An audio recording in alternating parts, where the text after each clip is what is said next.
What's up, guys? Ben Naumann here with Flip Texas. So I have been keeping this deal as a little bit of a secret, but I bought a 22 unit apartment complex in Harlingen, Texas for $185,000.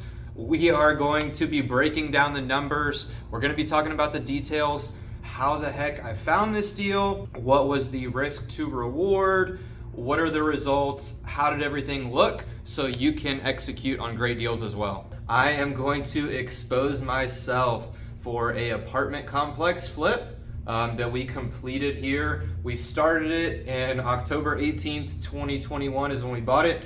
How did this apartment complex come about? I was at my place on a Monday or Tuesday night, I believe it was, and I was just scrolling Facebook. I see a young wholesaler that posted this apartment complex in one of the real estate investing groups. So major key alert, there are some deals in the Facebook groups. And immediately after I see this apartment complex, I see it says 20, I believe it said 28 unit apartment complex for $200,000. And so it initially caught my eye and I said, wow, okay. So I messaged the person that was promoting the advertisement or whatever on the Facebook. I messaged him and I said, hey, what's the deal here? Can you give me more information? And when can I come see the place? You have to be very quick with a lot of these deals that are on Facebook or just deals in general. You really have to act fast. So he said, okay, I'm doing a showing to some investors the next day. This property is actually off East Van Buren Drive in Harlingen, Texas. If you know where this is in relation to where we're at here in Houston, Texas, it is about four and a half hours with no traffic.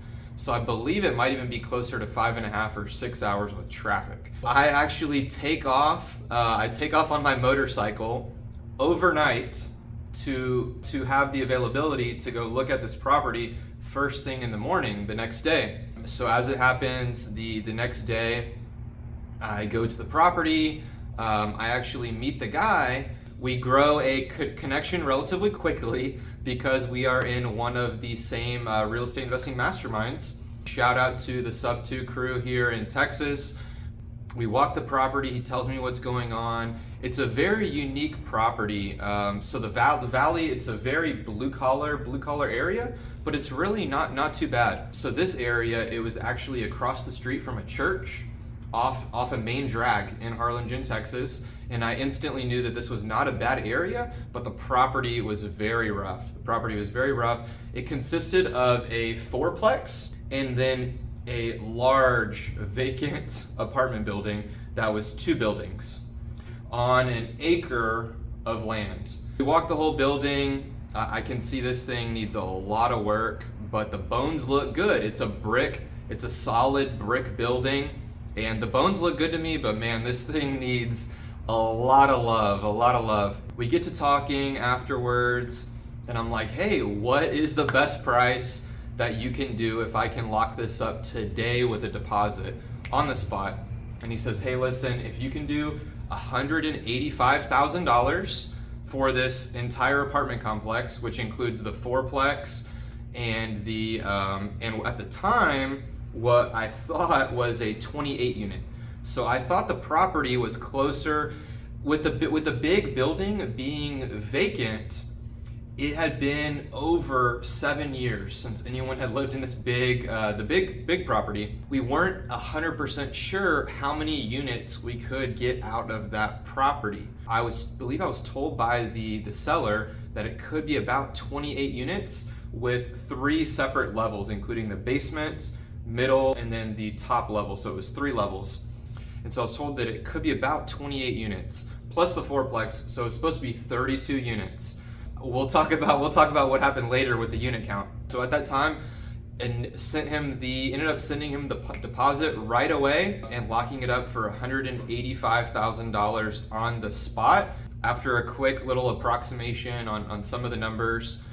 And then we were off to the races. Ended up going back to town, and the next step was to really get everything figured out with how much is this property worth fixed up?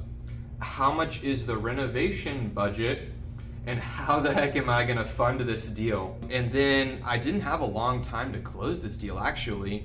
We had said, hey, I'll close this thing in about a month, is I believe what I told him. And usually most commercial real estate deals are 2 and 3 month closings. So usually most commercial deals are 90-day, or really 90-day closings. And I said, hey, listen, I should be able to close this in 30 days, which is actually pretty impressive for a commercial apartment complex. I got back and I started doing due diligence on the area, Harlingen, Texas in general, the valley, what do I think the rents can be, et cetera, et cetera. We actually go ahead and pay for an appraiser to come out to the property, which this guy did not want to come out to the property because this property is really beat up. It's really the one building was really a hazard. It's really a hazard because it's completely vacant. We end up paying a rush fee for the appraiser to go out there, very expensive appraisal, and then we also go ahead and get the survey going to confirm that the whole property was an acre of land. So we confirm that it's an acre. We're waiting on the appraiser to come back with his valuation, but the appraisal is not coming back in time. The appraisal was not coming back very fast. It ends up not coming back before closing, so I have to come up with a valuation in my head if the risk to reward is worth it or not to close the deal without the appraisal. In this time, I send the deal out to some hard money lenders in the Houston area, and they tell me, hey, this is a deal that I think we'd be comfortable lending on. We need to see this, this, and this. So I did verify that lenders, hard money lenders, bridge lenders were willing to lend on this property. I actually got with my friend here in Houston who is very good with finances, and he said, hey, listen, I'm gonna shop this. I talked with him about possibly partnering up on the property to help acquire bank financing because this is gonna be a very large loan size. Just in the rehab, we did a full calculation of the rehab at $900,000, $800,000 to $900,000 to rehab this whole building. So anyways, it was gonna be a large loan amount. And so he starts shopping with local community banks. And so we end up getting a couple banks lined up that are willing to finance this project. The next step is we try to start honing in a little bit more on our rehab budget. During this time, the seller of this apartment complex is freaking out. It was actually, we bought it essentially from an investor that double closed or wholesaled the property to us, and the seller had inherited the apartment complex. And the seller during this time is freaking out. She is saying, hey, I changed my mind. I don't want to sell because she thinks she sold the property for too low. She says, hey, listen, you need to close this property this week or we're not closing this deal. I'm not giving you any more extensions, blah, blah, blah, which on my contract with the wholesaler, I still had more time, but he was freaking out as well. And I said, fine, listen, I'll try to close this before the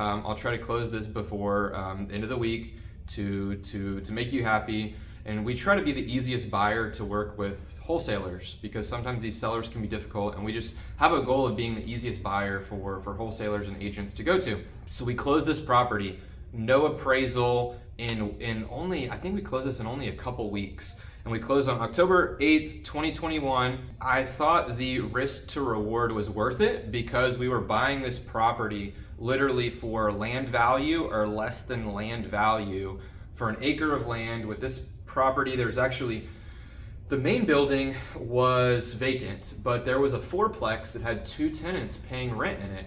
With that $650 a rent, only the tenants have been there for a very long time. So we're getting $650 a month in rent for the 2 tenants out of the fourplex. So that rent helped justify a little bit of the utilities expense while we were holding the property. I property managed the property myself.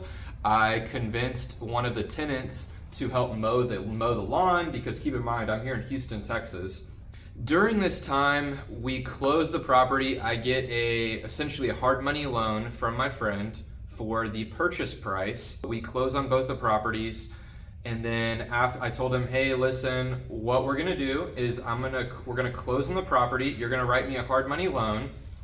And then after we close on the property, we're going to get the structural engineer into the property, figure out exactly how many units we can get into this property, because that's going to be determine a bit of how much, a big determining factor of how much is the ARV, how much is the stabilized value of the property.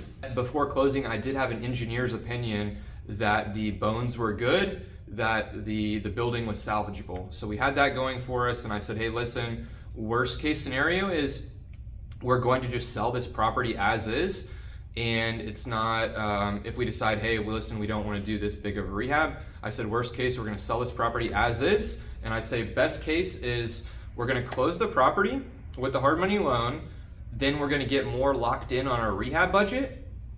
We're going to get the structural engineer to come in. We're going to figure out all of our design plans, et cetera, et cetera. We actually wanted to do a parking lot, a small parking lot to the right of the building as well. And we had to start talking with the city. We closed on the property. During this time, construction materials and cost of construction has gone out the roof. It is insane. So this $850,000 to $900,000 rehab budget is going up every single day. If you have looked at the cost of lumber, the cost of materials, it is crazy. So when we get, after closing, we go down there, we get contractors out to the property, and these people are like, yeah, I mean, I just don't think that $900,000 rehab budget is gonna work. And then after we determine that that rehab budget isn't gonna work, we end up having the appraisal come in for the property. And the appraiser says, hey, Ben, I'm coming up with a value here, and I'm not seeing how you're going to put this many units into the complex, because the square footage, there's square footage requirements, and based on this, this, and this, we don't think we can get this many units into the building. So based on his appraisal, he says the building is actually going to be below that 30, 32 units. It's only going to be in the lower 20s on the number of units. So that chopped way down the stabilized value on the appraisal. Essentially, our rehab costs have gone up and our value of the property has gone down. So the deal is automatically looking worse than some initial calculations. On top of that, with this property being about 4.5, 5 hours away from us here in Houston, Texas, we start thinking about all of the logistics and planning a $1 million rehab. We decide that the juice is not going to be worth the squeeze. If we completed this project, we could have had a little bit of equity in the deal. We could have made a little bit of money, but it would have been a very small profit. On top of that, it really would have tested some of our relationships. I think it really would have put some of our relationships to the brink, just completing a rehab project that is this large. What you all want to know is the numbers. Exposing myself on first good size apartment complex flip. Purchase was $185, but actually I brought in my friend to do a hard money loan on the property, and I actually got paid to our business account on one of its two. It was on title, it was two properties. So we got paid at closing $93.05 to buy one of the properties, and $8,690 at closing to buy these properties. So we got paid at closing to buy both of the properties. Then we ended up selling. Unfortunately, after we decided, hey, I wanted to sell this property as is. This is not the property I want to go ahead and rehab. It's going to be too much of a hassle. We went through two buyers. Both buyers, same thing. They just decided it's too big of a job for them. And so I completely understand. The second one, I'm actually on the way to the title company to close the deal, and he just ghosts us on the day of closing. If you're in real estate investing, you know how this works. This kind of stuff happens all the time. But he ghosts us the day of closing when I'm on the way to the title company. He tries to stiff us for the earnest money as well. So we end up finally finding a buyer who owns apartment complexes there out of the valley. Him and his wife live in the valley. They ended up buying the property cash. They bought the property cash. We held the property for about 7 months. So on April 14th, 2022, we finally got to closing and we sold the property, and the cash at closing was $32,864.61. If you add up the cash to closing when we bought the properties and the cash to closing when we sold the properties, you get $50,859 minus our interest payment. We had one interest payment, I believe, because actually the lender that I brought in for this property, we did no interest. We had what's called an interest reserve, and we paid no interest payments for, I believe it was 5 months. So we paid 1 or 2 months of interest payments on that. And we also had to pay for the appraisal. So, end of the day, $41,000 profit. You know, it was not, I'm still a little embarrassed about it because, you know, when you think flipping an apartment complex, you don't think, oh wow, I made $41,000. You think, wow, I should be making hundreds of thousands of dollars and living on a yacht and, you know, buying Ferraris and things like that. But this was a worst case, you know, essentially what we decided to do, option B, because we didn't want to rehab the property. So yeah, let me know what y'all think. What is y'all's worst case on a deal that you've done, or a you know, a deal that didn't go the way you thought? So I would love to hear your commercial property failures and everything like that. Definitely like, subscribe, and comment, and I will talk with y'all soon.